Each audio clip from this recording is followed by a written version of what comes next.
आपण पाहत आहात नाशिक खबर न्यूज, जनतेचे हक्काचे व्यासपीठ।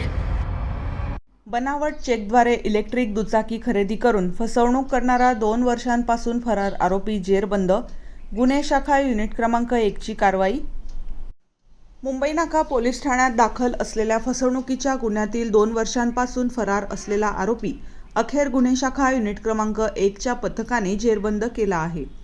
दिनांक 18 ऑगस्ट 2024 रोजी आरोपी अनिल रमेश कोपरे याने मुंबई नाका येथील मॅन्सन्स व्हील्स या दुकानातून बनावट धनादेशाद्वारे इलेक्ट्रिक दुचाकी खरेदी केली होती।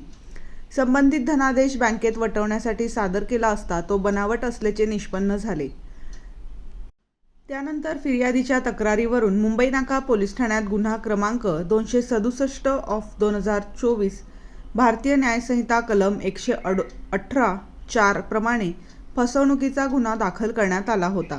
या गुन्ह्यातील आरोपीचा शोध घेण्याबाबत नाशिक शहर पोलीस आयुक्तालय यांच्या वरिष्ठ अधिकाऱ्यांनी सूचना दिल्या होत्या। त्यानुसार समांतर तपास सुरू असताना गुन्हे शाखेला गुप्त माहिती मिळाली की आरोपी ओझर येथील पगारमळा परिसरात येणार आहे। वरिष्ठ पोलीस निरीक्षक डॉक्टर अंचल मुदगल यांच्या मार्गदर्शनाखाली पथकाने सापळा रचून आरोपी शिताफीने ताब्यात घेतले। चौकशीत त्याने गुन्ह्याची कबुली दिली असून पुढील कार्यवाहीसाठी त्यास मुंबई नाका पोलीस ठाण्याच्या ताब्यात देण्यात आले आहे।